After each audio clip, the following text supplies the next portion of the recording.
سلام، یه بار دیگه برگشتیم با بررسی نقل و انتقالات فوتبال اروپا. این بار در مورد قهرمان انگلیس، قهرمان فصل گذشته یعنی آرسنال و آرتتا می‌خوایم بیشتر صحبت کنیم، ببینیم چه عملکردی رو داشتن و چه بازیکنایی رو جذب کردن، چه کسایی رفتن و به چه صورتی کار کردن در نقل و انتقالات این فصل فوتبال انگلیس. ممنون میشم با سابسکرایب کردنتون و با حمایت هاتون، لایک ها و کامنت ها بتونید ما رو حمایت کنیم تا ویدیوهای بهتر و با کیفیت‌تری رو در خدمتتون باشیم. خب در مورد آرسنال می‌خوایم صحبت کنیم. عرض کردم قهرمان فوتبال انگلیس شدن. فصل گذشته هم رقابت سختی رو با سیتی داشتن، تو هفته‌های پایانی یه جاهایی حتی سیتی اومد دوباره اوج گرفتش، داشت کامبک می‌زد و اعصاب هواداری آرسنال دوباره داشت خورد می‌شد، ولی به هر حال قهرمانی رو به دست آوردن. آرسنالی‌ها این فصل اومدن به نظر خیلی هوشمندانه در مورد نقاط ضعف خودشون سعی کردن که اون نقاط رو پوشش بدن و موردهایی که در اون دوچار چالش بودن رو بخوام برطرف کنن، حداقل در تلاش برای انجام این کار هستن. اولی موردی که آرسنالی ها بعد از قهرمانی لیگ برتر بهش رسیدن و نقطه ضعفشون بود و اومدن پوشش بدن، بدنسازی تیمشون بود. مشکلی که خیلی از آرسنالی ها، خیلی از هوادارهای این تیم میگفتن این بود که آرسنال خیلی توی بدنسازی موفق نبوده، خیلی مصدوماشون زیاده، خیلی گیر میدادن که مربی بدنساز خیره کننده ای رو ندارن. به خاطر همین اولی مورد اومدن راجع به بدنساز تیمشون نظر دادن و بدنساز قبلی رو عوض کردن. خوزه خیمنز از لورکوزن به آرسنال اومد و این اولین تغییر در آرسنالی ها بود که در حوزه بدنسازی اتفاق افتادش. حالا باید ببینیم که این فصل میتونن مصدومای کمتری داشته باشن. چند سال بود که آرسنالی ها درگیر مصدومای خیلی زیاد و بزرگی بودن. مثلا یهو وسط فصل گابریل ماگالایش رو از دست دادن، یه جایی وسط فصل اودگارد مصدوم میشد. حالا فصل گذشته این مصدومیت ها بود، همچنان ادامه داشت، اما اون نکته‌ای که باعث شد که آرسنال فصل گذشته با وجود این مصدومیت ها قهرمانی رو به دست بیاره و متفاوت کرده بود فصل قبل و با سالهای قبلش، این بود که آرسنال عمق اسکواد خیلی بهتری رو داشتش نسبت به سالهای قبل‌تر. ولی خب اومدن حالا ببینیم میتونن این مشکل مصدومیت‌ها رو با تغییر در بدنساز تیمشون برطرف کنن. مورد فنی دیگه که آرسنالی‌ها بهش رسیدن، یه مشکل خیلی بزرگ در آرسنال وینگر سمت چپ بود.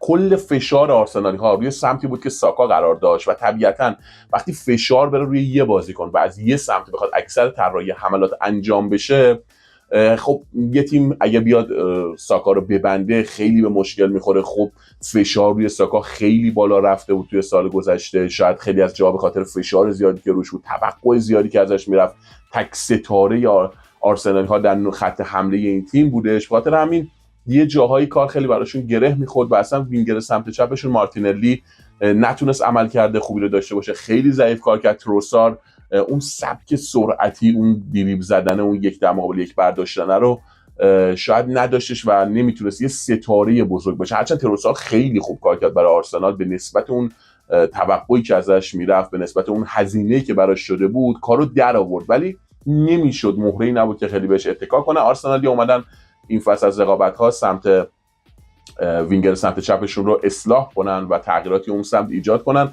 اولی خریدشون هم زولیس بود که توی همون پست از کلوب بروژ گرفتن. پدیده کلوب بروژ بود در سال گذشته، خیلی بازیکن پرسرعتیه، خیلی بازیکن شوت زنی، شوت‌های خیلی خوبی میزنه و متفاوت‌تر از وینگرهای سال گذشته آرسنال میتونه باشه. باید ببینیم که چه عملکردی رو زولیس میتونه داشته باشه. یه نکته خیلی مهمی که راجع به زولیس هستش دقیقاً همونی که آرسنالی‌ها میخوان، یعنی ضربات ایستگاهی رو فوق‌العاده ارسال میکنه. برای اینکه بهتر متوجه بشین که چقدر این زولیس در ارسال ضربات ایستگاهی فوق‌العاده است، زولیس 52 بار روی ضربات ایستگاهی توی کلوب بروژ خلق موقعیت کرده. این در حالیه که ساکا توی آرسنال 12 بار روی ست پیس ها خلق موقعیت کرده و دکلن رایس 27 بار. یعنی مجموع رایس و ساکا به اندازه کلوب بروژ، به اندازه زولیس توی کلوب بروژ نبوده و این آمار فوق‌العاده‌ای از این نظر براش به حساب میادش.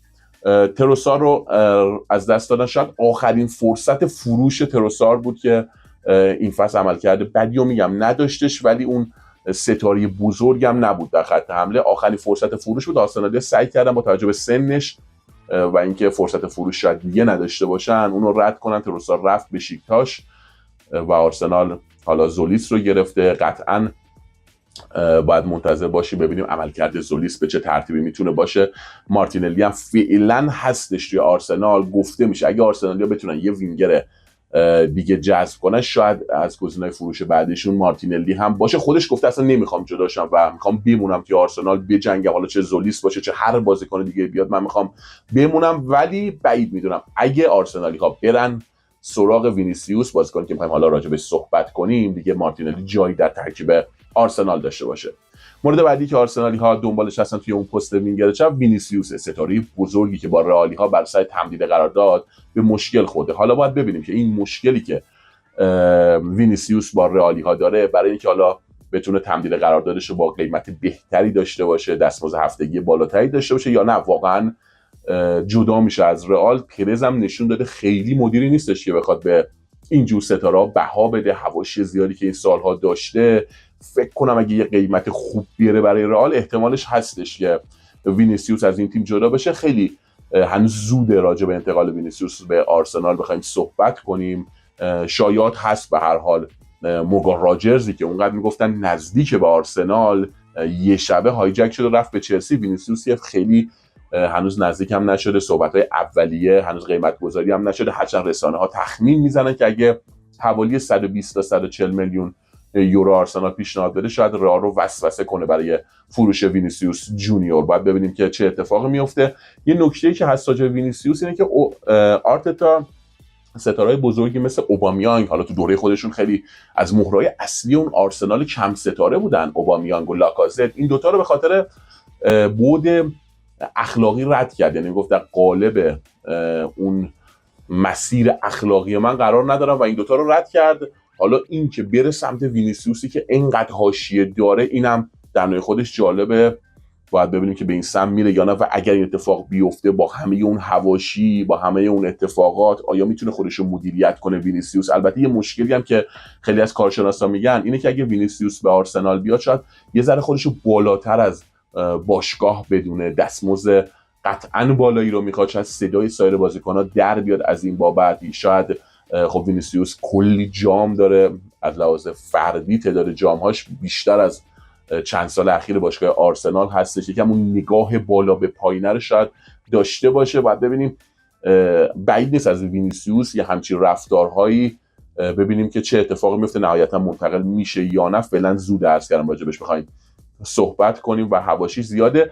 بارکولا هم آرسنالیا دنبالش بودن توی اون پست که قیمت حالا عجیب غریب 170 تا رو میگن پی اس جی گفته و یه جورایی گفته نمیفروشمش، یه بارکولا رو نمیفروشم، سن و سال خوبی داره. شاید اگه این قیمت نبود، با توجه به اون نظمی که عرض کردم آرتتا خیلی دنبالشه، آرسنالیا بیشتر به دنبال بارکولا میرفتن توی وینگر چپ. ولی به هر حال با این قیمت عجیب و غریب عملاً غیر فروشش کرده پاریس سن ژرمن. حداقل فعلا این رو گفته. باید ببینیم که چه اتفاقی میفته. آیا بعد از انتقال بزرگ اوزیل به آرسنال از رئال مادرید، یه مادریدی بزرگ، ستاره بزرگ دیگه منتقل میشه؟ البته اودگارد رو هم گرفته بودن، ولی بازیکنی که بخواد خیلی ستاره باشه اوزیل بود که با آرسنال اومد. اوزیل هم خیلی خوب کار کرد و باید منتظر باشیم ببینیم در مورد وینیسیوس چه اتفاقاتی میفته. در مورد وینگر چپ صحبت کردیم، راجع به بدنساز آرسنال صحبت کردیم. پس شد این دو تا از مواردی که آرسنال‌ها به دنبال جبران نقاط ضعفشون هستن و تا حدودی هم حالا کارهایی رو انجام دادن. مورد بعدی هافبک دفاعی. گفته میشه تقریبا قطعی شده انتقال برونو گیمارایش به آرسنال از نیوکاسلی که دیگه بنده خدا همه رو داره میفروشه. ادیهو هم سر همین قضیه جدا شد، گفتش که قراره که اینجوری ستاره‌های تیمو بفروشید من چیکار کنم. خودش هم حالا کلی ستاره داشتش، خیلی نتونست اون جام بزرگی رو به دست بیاره. صحبت راجع به زیاده، ولی عملکردش خوب بود انصافا. ادیهو تیم چقدر خوبی رو ساخته بود و با رفتن این ستاره هم جدا شد. تونالی رو اونا از دست دادن، گوردون رو از دست دادن و حالا برونو گیمارایش تقریبا از کردن قطعی شده حضورش در آرسنال، مگر اینکه بخوان دوباره هایجک بخورن مثل قضیه مورگان راجرز. بعد ببینیم چه اتفاقاتی میفته. برونو هم خیلی شخصیت خوبی داره، خیلی رهبر خوبی بوده وسط زمین. تو تیم ملی برزیل هم عملکرد بدی رو نداشته، جام جهانی توی نیوکاسل خیره کننده کار کردش. نکته‌ای که هست شاید فقط بحث سنش باشه، بازیکن 29 ساله است. خیلی‌ها میگن شاید هول و هوش 75 تا 80 میلیون پوند نیارزه، که صحبت بیرایی هم نیست برای یه بازیکن 29 ساله. ولی به هر حال آرسنالی‌ها تو هافبک دفاعی به مشکل خورده بودن. چرا؟ اونا سال گذشته اومدن زوبیمندی رو جذب کردن. زوبیمندی نتونست عملکرد خوبی رو داشته باشه، نتونست اون فضای جلوی مدافعان رو پر کنه.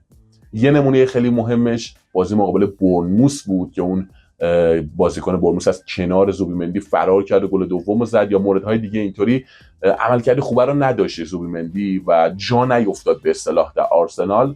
اونا به خاطر همین رفتن سراغ برونو گیمارایش تا این نقطه ضعف رو بخوام برطرف کنن. اینقدر زوبیمندی بد بود که دیگه جای خودش رو به لوئیس اسکلی داده بود اواخر فصل گذشته و حالا در کنار دکلن رایس یه هافبک دیگه قراره بازی کنه. از بین لوئیس اسکلی، زوبیمندی و احتمال خیلی زیاد برونو گیمارایش فقط یه نفر در ترکیب اصلی قرار میگیره. اینا هم بگم پست رایس و گیمارایش کاملا متفاوته. دکلن رایس بازیکنی که خط دفاع و هافک دفاعی رو وصل میکنه به خط حمله، دائما در رفت و برگشت قطع توپا رو خیلی خوب انجام میده. هر جایی توپ باشه، اگر در زمین حریف باشه میره کمک میکنه به پرس از بالا، بلافاصله که اگه اونا توپو منتقل کنن به سمت خط دفاع آرسنال برمیگرده به خط دفاعی کمک میکنه. در کنار برونو گیمارایش هافبک دفاعی ایستاتر، بازم دوندگیش خیلی خوبه، جنگندگیش خیلی خوبه، نبردها رو خیلی خوب میبره، یک در مقابل یک رو خیلی خوب پیروز میشه. اون بازی که فیزیکی بشه اون وسط زمین برونو گیمارایش خیلی خوب میتونه کمک کنه و فکر کنم یه خط هافبک فوق العاده بشه برای آرسنالی ها حضور برونو گیمارایش. دکلن رایس جلوشون هم حالا اودگارد یا ابرچ ازه بتونن کیفیت بی‌نظیر رو داشته باشن و این سمت یعنی هافبک دفاعی رو هم آرسنالی ها رفتن که ترمیم کنن و کاملا هم میتونن موفق باشن اگر بتونن برونو گیمارایش رو بگیرن. فقط تنها بحث همون 29 سال بودنش و اینکه آیا به نسبت سنش میارزه به قیمتش، این تنها موردی که راجع به برونو گیمارایش صحبت میشه. مورد بعدی راجع به آلوارز، خولیان آلوارز. یه شایعات خیلی کوچیکی راجع به آلوارز هستش، بعیده که این اتفاق بخواد خیلی جدی بشه، مخصوصا الان.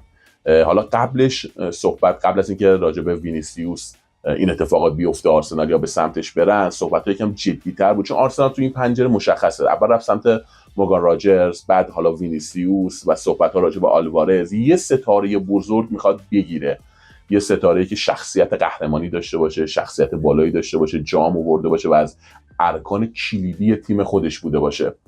راجع به آلوارز هم صحبت هستش. به نظرم بیشتر باید منتظر باشیم ببینیم تکلیف وینیسیوس چی میشه و شاید بعدش اگر اتفاق مثبتی راجع به وینیسیوس نیفتاد آرسنالی ها بخوام برن سمت خولیان آلوارز.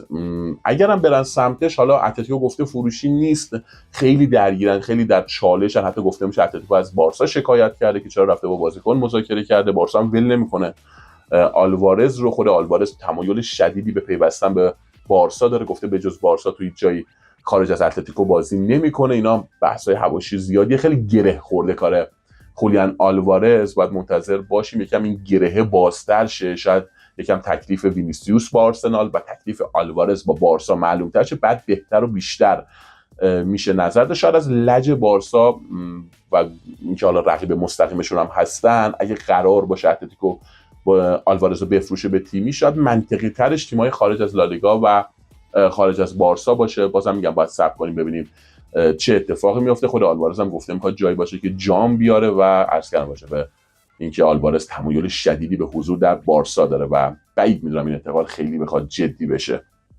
آرسنالی ها تروسار رو عرض کردم از دست دادن، یعنی تروسار رفت، جدا شد و آخرین بازی بود که میتونستن تروسار رو بفروشن و این کار رو انجام دادن، رفت بشیکتاش. فابیو ویرا صحبت راجع به زیاده پارسال قرضی هامبورگ بود و برگرده و همونجا کار رو ادامه بده یا به یه تیم دیگه منتقل بشه. فابیو ویرا و مارتینلی هم اگر یه وینگر چپ مثل وینیسیوس رو بگیرن، صحبت راجبش هستش که اونم بخواد از آرسنال جدا بشه. به نظر چیزی که به ذهن میاد اینه که آرسنالی ها یه سری نقاط ضعف داشتن که سعی کردن اون نقاط ضعف رو پوشش بدن. مشکلاتی که داشتن یکیش بدنساز بود، یکیش وینگر چپ، هافبک دفاعی و تا حدودی یه ذره مهاجم نوک. یوکرس بد نبود آمار گلزنیش، ولی اون سبکی که آرسنال بازی میکنه شاید خیلی جا نیفتاد. پتانسیلی رو داره که یه فصل دیگه بهش فرصت بده. حتی گفته میشه تو اگر آرسنال بخواد به سمت معامله با اتلتیکو بره، حتی این خیلی شایعات میگم زیاده و هنوز اصلا هیچ چیز صحبت جدی نشده، گفته میشه شاید یوکرس در معامله آلوارز با اتلتیکو هم باشه.